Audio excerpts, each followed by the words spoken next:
How's it going, guys? Welcome to Supreme Tennis, where today we're going to be looking at the slice backhand. And this is a very useful shot to have. A lot of players think that this shot is just to defend, but you can use it to attack as well. Some players like to use it when they're approaching, okay, when they're coming into the net. Some players like to use it just to change the pace of the rally. Maybe you're playing someone who's very tall and they're really struggling with balls down here. So those are just a few reasons why a slice backhand is very important, and you should all have this shot in your game. So the first thing I want to discuss is the grip. Make sure you have a chopper grip, otherwise known as the continental grip. To find that, just hold the racket with your non-dominant hand. So I'm right-handed. I'm going to hold the racket with my left just on the throat so I can't see the strings. Okay, then I'm going to take my right hand and my thumb and index finger, that V that I create there, I'm just going to place on top of the handle. Okay, and that's your continental grip. And you definitely don't want to use a forehand grip on your slice. And if you have a single-handed backhand, you don't want to be using your backhand grip as well. So make sure you're using a continental grip. Now, the first thing with the slice, or the main mistake that I see players make, is they make contact with the strings completely open. And you want your strings to be square. Okay, so I'll just hit a few here. Okay, so I've got my chopper grip ready, and quite often I'll see players hit their slice backhands a little bit like this. And obviously this isn't ideal because the ball's going to sit up and my opponent can attack it very easily. Okay, and you'll notice here my strings are very open.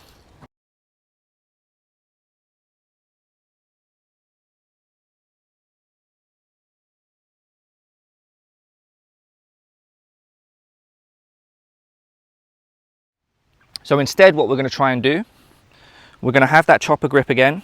Instead of finding the ball here, where my strings are facing almost completely towards the sky, I'm going to square out the racket face and try and make contact at this sort of angle.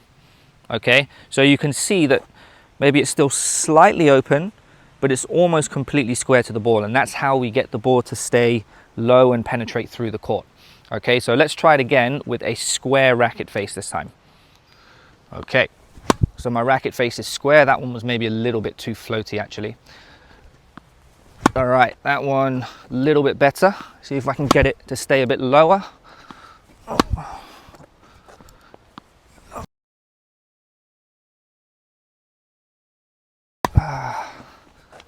Okay, and you can see off the bounce, these balls are staying below net height. Okay, let's see if I can really knife one. That was better. There we go. Okay. Right, so that was mistake number one. Like I said, opening the racket face too much when at contact, and you want to fix that by squaring out the strings here. The second mistake that I see is players lose control of the wrist. Okay, so as they're coming through on the ball, this L shape that I create with my racket and my arm, I break that L. Okay, and that's the mistake basically. You want to keep that L constant throughout the whole shot. Okay, what you don't want is for the wrist to snap through, because you're going to lose all control on the shot. And I'll show you exactly what I mean by that. Okay, so I've got my chopper grip, I've got that L, but then I lose control. Okay, so I'm really snapping that wrist through. Okay, and you get that sort of floaty ball again. Okay, and these are actually dropping in, but they're quite inconsistent. All right, so there's my L, snapping the wrist through. That's a no-go.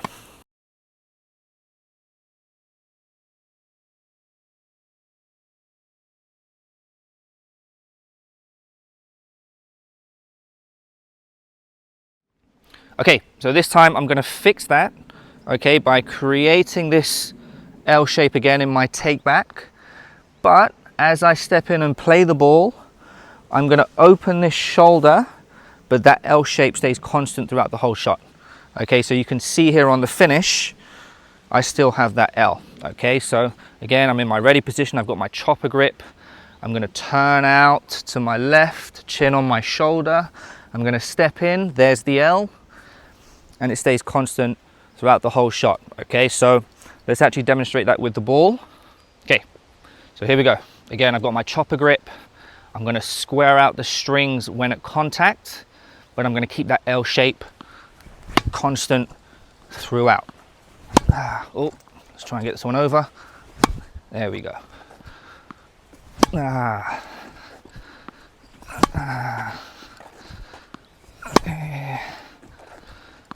That's the one. One more. There we go.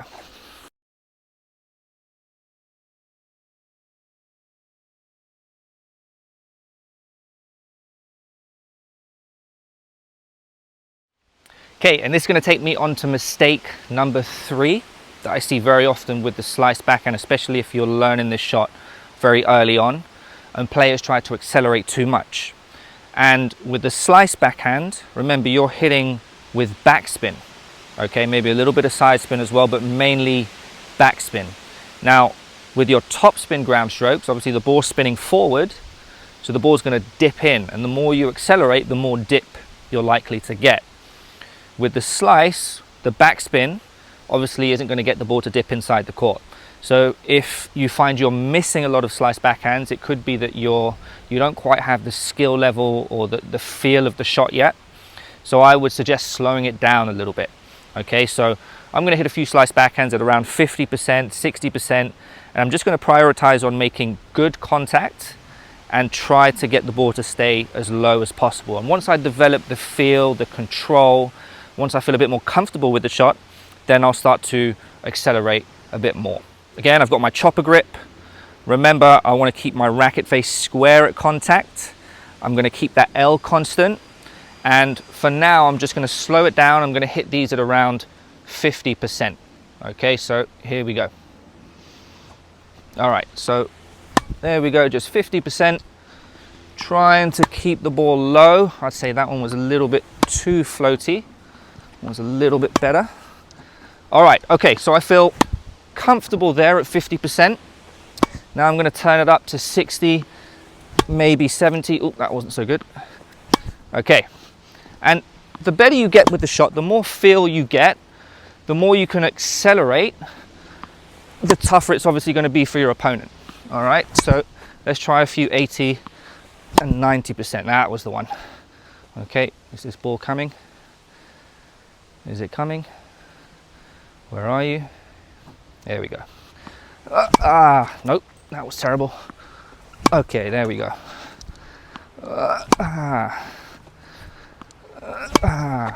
Okay, so those are the 3 most common mistakes that I see with the slice backhand. So remember the racket face, keep the string square at contact. The second thing was that L, you must stay constant throughout the whole shot. You've got to keep that constant throughout the whole stroke. And a good way to think of that second point, that quick fix, is so your topspin, you're going to open your shoulder and you're going to bring the hip through. Okay, with the slice backhand, you're going to open the shoulder without bringing the hip through. Okay, so see, my shoulder opens, but my hip stays lagging behind. Okay, and that helps you to keep that L constant throughout the whole stroke. And then the third thing is to just decelerate a little bit if you find the consistency isn't as good as you'd like. Now, bonus tip, okay, and I mentioned this a minute ago about the spin. So mainly you're getting backspin, but if you feel comfortable with the shot and you want to take it to another level, you want to try to add a little bit of side spin. Okay, so instead of meeting the ball square, you're going to slightly come inside the ball in hope that the ball is going to bend away from your opponent. And this is particularly good when approaching and playing down the line. So let's try and demonstrate a few of those. All right, here we go. Oh, it's a bit short. Stand a little further in. Okay, right. That wasn't so good. Right, that was a bit better. Little bit of bend there. That's the one. Bit too central. See if I can get it more down the line. That was better. Okay, here we go. One more. Is that all the balls on it? There's more. Okay. Right, I think that's all of them. So just an added bonus tip at the end, and it's something I need to work on a bit myself. Just coming inside the ball, getting it to bend away from your opponent, just some added difficulty. So yeah, that was it guys, just a few pointers there, a few quick fixes on the slice backhand. And like I said, a very, very useful shot to have in your arsenal. And if you don't have this shot, I highly recommend you add it to your game. And yeah, that's it, just a quick tutorial. If you have any questions, just comment below. I respond to 100% of the comments, and I hope to see you in the next one, guys. Take care.